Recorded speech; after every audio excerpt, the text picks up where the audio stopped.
Bismillahirrahmanirrahim. Assalamualaikum warahmatullahi wabarakatuh.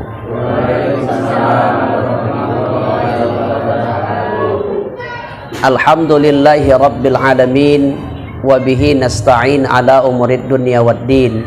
Asyhadu an la ilaha illallah wahdahu la syarikalah, wa asyhadu anna sayyidana Muhammadan abduhu wa rasuluhu alladzi la nabiyya ba'da. Tsumma qala Allah ta'ala fi kitabihil karim, a'udzu billahi minasy syaithanir rajim, wa ista'azzana rabbukum la in syakartum la azidannakum wa la in kafartum inna 'adzabi lasyadid. Shadaqallahul azim. Bersyukur kita kepada Allah dengan mengucapkan alhamdulillahi rabbil alamin, karena nikmatnya dan karunia-Nya Allah bisa hadirkan dan kumpulkan kita di rumah ini dalam rangka bersilaturahim. Karena orang yang bersilaturahim itu dijanjikan dua hal. Yang pertama, dipanjangkan umurnya dan diperbanyak rezekinya. Mudah-mudahan Allah panjangkan umur kita, panjang umur, banyak manfaat. Allah perluas rezeki kita, mudah-mudahan semakin banyak rezeki, semakin banyak kita gunakan untuk kebaikan dalam hidup ini. Salawat dan salam senantiasa tercurah kepada baginda Rasul Muhammad sallallahu alaihi wasallam. Allahumma salli wa sallim wa barik alaihi. Semoga dengan banyaknya kita bersalawat, menjalankan sunnah-sunnah yang telah beliau ajarkan, semoga kita tergolong segolongan umat yang akan bersama dengan Rasulullah di dalam syurga nantinya. Sahibul bait sekeluarga yang sama kita muliakan, keluarga besar arisan yang hadir semuanya, tidak bisa disebutkan satu persatu. Kita semua insya Allah dimuliakan Allah subhanahu wa ta'ala. Tadi sahibul bait berbisik kepada saya bahwa sahibul bait sedang sakit dan mohon doa mudah-mudahan diberikan kesembuhan oleh Allah subhanahu wa ta'ala. Dan andai pun disembuhkannya dalam waktu yang cukup lama, mudah-mudahan yang sakit itu diberikan kesabaran, karena dengan kesabaran itu Allah akan menggugurkan dosa-dosanya kita. Percayalah Bapak Ibu, Nabi katakan setiap manusia itu pasti diuji. Dengan apa? Dengan tiga hal pasti. Cuman kadang ketika diuji ini kita lupa bersyukur. Tiga ini ujian. Pertama, diuji pada tubuh. Tubuh ini ada kalanya sehat, ada kalanya sakit. Buat apa Allah kasih kita sakit? Supaya kita sadar bahwasanya sehat itu mahal. Kalau andai orang sakit Pak, dia kaya, kemudian dikatakan dokter, Bapak bisa sembuh tapi biayanya mahal. Apa dibilang yang sakit? Jangankan 10-20 juta Pak dokter, jual mobil pun gak ada masalah.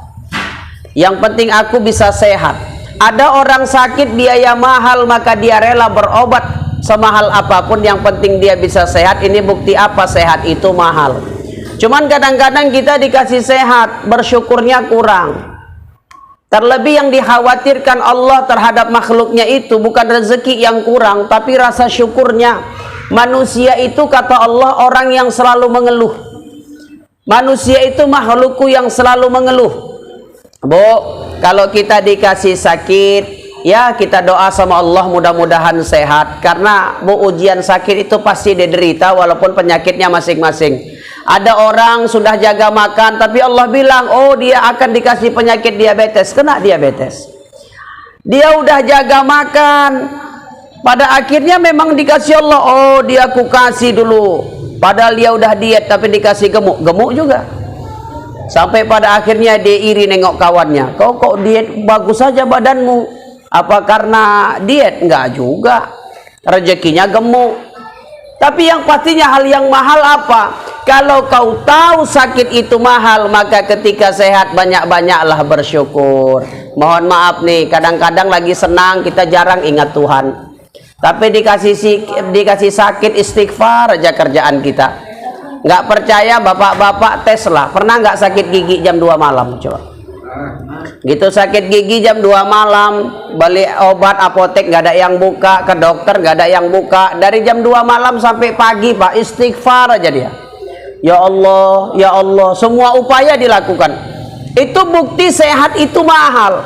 Tapi ketika kau diuji dengan penyakit, kau jangan mengeluh. Mungkin itu salah satu caranya Allah untuk menggugurkan dosa-dosamu. Siapa contohnya? Nabi Ayub. Nabi Ayub tuh sakitnya luar biasa, Pak. 7 tahun sakitnya menjijikkan sampai diusir oleh masyarakat 7 tahun. Tapi dia nggak pernah ngeluh. Dia nggak pernah ngeluh. Kita baru sakit sebulan 2 bulan, sakit setahun 2 tahun, ngeluh aja. Ya, ini poin pertama. Kita doakanlah mudah-mudahan keluarga yang sedang sakit di rumah ini Allah berikan kesehatan agar bisa bareng-bareng dengan keluarga besar arisan bakso lagi, ya, bisa kumpul bareng-bareng lagi. Ini yang pertama. Kedua, ujian yang kedua itu ujian apa? Ujian yang kedua itu ujian harta, Pak. Ada yang dikasih hartanya berlebih, ada yang dikasih hartanya kurang. Nggak usah jauh-jauh cerita, jualan aja ada fasenya dia memang lagi jaya-jayanya, ramai jualannya. Tapi kalau memang lagi sudah masanya dia, kadang-kadang bukan rasanya yang nggak enak, tapi memang Allah rezekinya sedikitkan dulu. Supaya dia tahu kemarin tuh waktu rezekinya banyak, dia sisihkan nggak untuk sedekah? Dia sisihkan nggak untuk mengeluarkan zakat? Dia sisihkan nggak untuk infak? Ini kadang-kadang harta banyak, jualan lagi laris-larisnya, yang dipikirkan investasinya investasi dunia, bukan investasi akhirat. Untuk dunia luar biasa, mobil ganti, rumah bangun, duit banyak ditabungin, sawah beli, ladang beli. Untuk dunia boleh Ustadz, boleh. Cuman kalau untuk dunia saja yang hanya kita tinggali 60-70 tahun, kita banyak berinvestasi, masa untuk akhirat kita tidak berinvestasi, Pak? Makanya maaf ini, Bu, jangan khawatirkan masalah rezeki, ya. Masalah kaya atau miskin itu kan manusia berusaha, masalah hasil itu urusan Allah. Kalau Allah mau bilang si fulan tuh bakal kaya, nggak akan ada yang ngalangin dia bakal kaya, Pak. Bapak nggak percaya, aku kasih contoh. Kemarin, Pak, ada orang Binjai mukul-mukul pohon pisang. Kemudian dibilangnya salam dari Binjai, viral, masuk TV, udah kaya sekarang. Di Majalengka ikut-ikutan, Pak, mukul sarang lebah. Gitu dibilangnya salam dari Majalengka, viral, diundang ke TV, sekarang udah lumayan hidupnya. Kawanku mau ikut-ikutan juga, kutanya mau mukul apa? Pohon pisang udah, sarang lebah udah, aku mau mukuli biniku aja lah. Memang viral juga, tapi seumur hidup masuk penjara sampai mati, ya. Makanya jangan khawatirkan masalah rezeki, itu hebatnya Allah. Allah letak bahagia itu bukan di harta, bahagia itu letaknya di hati. Kalau bahagia itu letaknya di harta, maka yang punya mobil mewah, yang punya rumah bagus itu pasti yang kaya. Tapi tidak, bahagia itu di hati. Nggak banyak pun hartanya selalu bersyukur, itu indah luar biasa. Indah luar biasa. Punya istri nggak pernah ngeluh, dikasih belanja banyak, dikasih belanja sedikit, senyum aja. Hari ini abang ngasih uang belanja 100, cukup dek, cukup bang. Beli apa? Ya kita makan pakai ayam, alhamdulillah. Hari ini rezeki abang sedikit dek, nggak sampai 100, cuma 50. Cukup dek, cukup bang, makan ikan gembung. Rupanya besoknya rezeki abang hari ini sedikit dek, cuma dapat 15.000. 15.000 ini cukup dek, cukup bang. Masa apa? Abang mau sehari apa setahun? Setahun. Ya udah kita belikan kalender aja bang, tiap hari nengoki kalender aja. Ya, jadi bersyukur aja. Rezeki itu disyukuri, Pak. Pak, kalau Bapak nggak percaya, Pak, usaha udah cukup, kerja udah cukup, banting tulang, peras keringat, pagi siang sore malam kepala jadi kaki, kaki jadi kepala. Dari bangun subuh sampai mau sholat tahajud malam, kerja aja kerjaannya. Tapi kalau Allah bilang nggak mau kaya, ya nggak kaya. Allah bilang ente nggak akan kaya, nggak kaya. Tapi percayalah, nasib sama takdir tuh beda. Apa beda takdir sama nasib, Ustaz? Nasib tuh kita nentukan, takdir tuh Allah yang nentukan. Contohnya, Ustaz, kalau ada orang susah karena dia nggak kerja, itu nasib dia memang nggak mau kerja. Tapi kalau ada orang kerja tapi dia nggak kaya-kaya juga, takdir dia memang nggak mau kaya.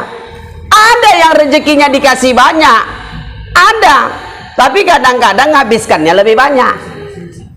Duit banyak, jualan laku, oh gaji satu hari bukan tanggung, 1.500.000. Tapi untuk masang togelnya habis 600-an.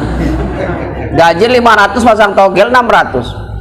Taulah sekarang, Pak, nengok aneh sikit kok di alam kan. Ada orang tabrakan aja bukan sibuk nolongin, nulis BK-nya coba. Ya bayangin lah. Jadi mudah-mudahan yang sudah ada di sini, kita semua yang ada di sini, kita niatkan, ya Allah terima kasih berkahnya rezeki yang kau berikan. Kalaupun tak banyak, ya Allah mudah-mudahan kami pandai bersyukur. Kenapa gitu Ustaz? Kalaulah nikmat yang kecil saja kita tidak pandai bersyukur Pak, nggak mungkin Allah percaya kasih nikmat yang besar. Jangan ragukan masalah rezeki itu. Kalaulah andai Allah bilang, oh jualanmu akan laku, jualanmu akan laris, jauh pun dikejar orang Pak. Bagaimana cara datang Ustaz yang beli? Allah punya cara mendatangkan yang beli. Allah punya cara. Tapi kalau Allah katakan nanti kuuji dulu dia nih, jangan dilakukan dulu jualannya, cukup-cukup untuk apa aja, untuk belanja aja lah untung ini, sama nyicil utang. Nggak ada bisa dia nabung. Pada akhirnya dia ngeluh, ya Allah kok payah kali lah jualan belakangan ini ya. Apalagi pas COVID ini, Allah mau kasih peringatan buat kita. Supaya kita itu tahu dulu waktu banyak rezekimu jualan satu hari bisa 2 juta 3 juta untungnya, berapa yang kau sedekahkan dari 2 atau 3 juta itu? Enggak nih, kadang mama-mama banyak duit, harta dibanyak-banyain, kalung udah ada 1 beli 3, anting-anting udah ada sepasang beli 2 pasang, gelang udah ada 1 beli 5, ngumpulin duit banyak-banyak, rupanya mati, bapak kawin lagi. Nah yang make gelang tuh kan bini muda kan, capeknya di kita, enaknya di orang. Hati-hatilah, jangan percaya kali ibu bapak tuh cinta-cinta kali. Aku nggak yakin ibu mati bapak masuk kuburan kayak ya. Maka ujian yang kedua itu ujian harta. Pertama diuji pada tubuh, kedua diuji pada harta, ketiga Ustadz diuji pada keluarga. Ujian ketiga itu ujian keluarga Pak. Maaf nih Pak ya, jangan pikir orang soleh semua istrinya soleha. Enggak semuanya Pak. Ada laki-laki soleh Pak, rajin sholat, rajin ibadah, tapi istrinya Pak nggak mau sholat, nggak mau ibadah, gosip ya nomor 1. Belanja aja beli cabai setengah on aja bisa sejam setengah kok. Semua digosipin. Tetangga beli NMAX aja dia yang sibuk mikirkan kreditnya. Itu kok bisa beli NMAX itu? Padahal lakinya kerjanya gitu-gitu aja ada. Kalau dulu dicontohkan Allah sama siapa Ustaz? Dulu dicontohkan sama Nabi Nuh alaihissalam. Nabi Nuh itu solehnya luar biasa, tapi istrinya zolim, tak mau ikut dengannya. Pertama. Kedua, ada perempuan yang soleha, tapi suaminya nggak soleh. Istrinya rajin ibadah, kemana-mana pakai jilbab, tapi lakinya maksiat aja, mabuk, main judi ada. Kalau dulu dikisahkan pada saat siapa Ustaz? Fir'aun. Fir'aun itu Pak, sejolim-jolimnya Fir'aun, istrinya itu wanita soleha. Siapa namanya? Asiyah. Jadi kalau ada orang tua ngasih nama anaknya Asiyah, berarti dia kepingin anaknya jadi wanita soleha seperti Asiyah istri Fir'aun. Makanya saya ditanya sama jamaah saya, Ustaz Sule punya anak berapa? 4. Perempuan ada berapa? 1. Dikasih nama Asiyah? Tidak, saya kasih nama Zahira Salsabila. Kenapa nggak dikasih nama Asiyah Ustaz? Saya bilang saya takut nanti suaminya Fir'aun. 2. Ujian kemudian rumah tangga itu ada yang suaminya zolim, istrinya zolim. Itu Abu Lahab, Abu Jahal, Abu Lahab itu. Kenapa gitu Ustaz? Laki tak pernah sholat, bini apalagi. Laki main judi, bini mendukung. Laki mabuk, bini menyediakan minumannya. Hati-hatilah. Ada begitu Ustaz, ada. Kalau yang ada begitu Ustaz, kita doakan mudah-mudahan dapat hidayah. Karena mau sampai kapan buat maksiat. Tapi kami udah banyak dosa Ustaz. Apakah kalau kami taubat diterima Allah? Diterima. Sebesar apa dosa di masa lalu, sebesar apa kesalahan kita, Allah terima taubatnya kita. Karena sebesarnya dosa kita, pintu taubat Allah lebih besar. Cuman kadang-kadang orang nih taubat nunggu-nunggu Pak. Nanti ajalah aku taubat lah. Sholat aja banyak nunggu-nunggu. Nanti ajalah sholat, nunggu udah agak-agak tua sikit baru sholat. Ya kan Pak? Padahal Pak, anak muda sholat sama orang tua sholat tuh nikmatnya beda. Enggak usah aku peragakan, Bapak bayangkan aja lah Pak. Bapak-bapak yang umurnya udah 50-an, 60-an, dulu waktu muda umur 20-an sholat enak mana Pak? Waktu muda apa waktu tua? Waktu muda sholat gerakan itu sempurna Pak. Mau sujud, lutut luan jatuh. Tapi sekarang umur udah 50-an, 60-an mau sujud yang luan jatuh bukan lutut, telapak tangan Pak. Kenapa? Tongkai kaki udah nggak kuat lagi menopangnya. Maka hati-hati dengan ujian-ujian ini. Allah kasih tuh ujian, kasih. Untuk apa Allah kasih tuh ujian? Kata Nabi, "May yuridillahu bihi khairan yusib minhu." Ketika Allah menguji seorang manusia, Allah ingin menjadikan dia lebih baik, jadi orang yang lebih baik. Maka kalau sedang diuji, udah bersyukur aja. Kalau sedang lagi sulit, bersyukur aja. Pak, maaf nih, diuji dengan sulit jangan ngeluh. Diuji dengan sulit itu bersyukur. Kenapa bersyukur? Salah satunya apa yang disyukuri Ustaz? Ketika kita sulit, kita baru tahu siapa kawan kita sebenarnya. Ketika kita susah, kita baru tahu kawan kita sebenarnya. Kalau kita senang, siapa nggak mau berkawan? Tapi kalau susah, setan pun nggak kenal sama kita. Itu kata orang di Facebook. Tapi kalau senang, semua ngaku saudara. Makanya saya mendoakan mudah-mudahan rezeki seluruh keluarga besar arisan bakso ini semuanya lancar. Tapi kalaupun ada yang satu lancar, yang satu kurang lancar, saling mendoakan. Kalau bisa saling bantu. Agar apa? Agar hubungan kekeluargaan kita semakin dekat. Ustadz, kami tak bersaudara karena darah. Paling tidak kita bersaudara karena sama-sama profesi sesama tukang bakso. Jadi ekonomi itu akan naik turun, rezeki itu akan naik turun. Usaha nggak semuanya lancar, tapi ketika usaha itu lancar, jangan lupa sisihkan sebahagian rezekinya untuk investasi kita membesarkan agama Allah Subhanahu wa taala ini. Itu saja Bapak Ibu yang dapat saya sampaikan, yang sudah di-upload di YouTube. Itu saja mungkin yang dapat saya sampaikan. Kita tutup dengan doa, mudah-mudahan acara ini diridhoi dan diberkahi Allah Subhanahu wa taala. A'udzu billahi minasyaitonir rajim. Bismillahirrahmanirrahim. Alhamdulillahi rabbil alamin, wassalatu wassalamu ala asrafil anbiya'i wal mursalin wa ala alihi wa ashabihi rasulillahi ajma'in.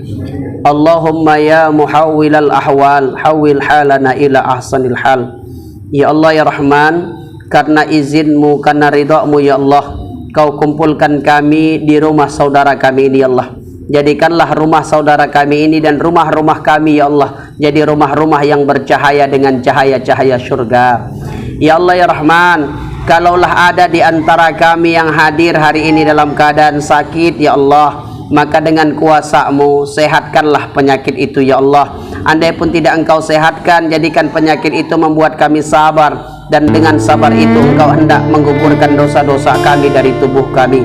Ya Allah ya Rahman, kalaulah andai ada yang hadir di antara kami ini saling tidak enakan, saling bermusuhan ya Allah, lunakkan hati kami agar kami saling memaafkan.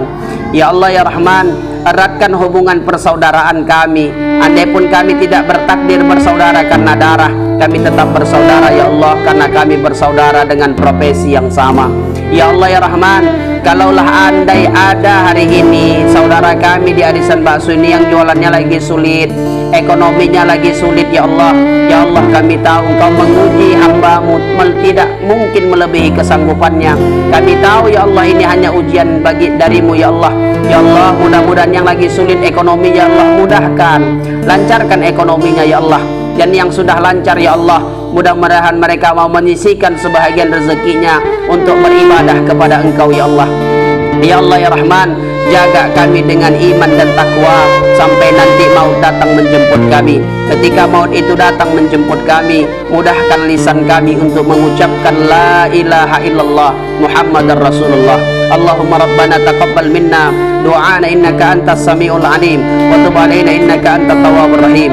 Rabbana atina fid dunya hasanah wa fil akhirati hasanah wa qina adzabannar. Wa sallallahu ala sayyidina Muhammad wa ala alihi wa ashabihi rasulillahi ajma'in. Walhamdulillahi rabbil alamin. Taqabbalallahu minkum. Terima kasih, mohon maaf salah dan khilaf.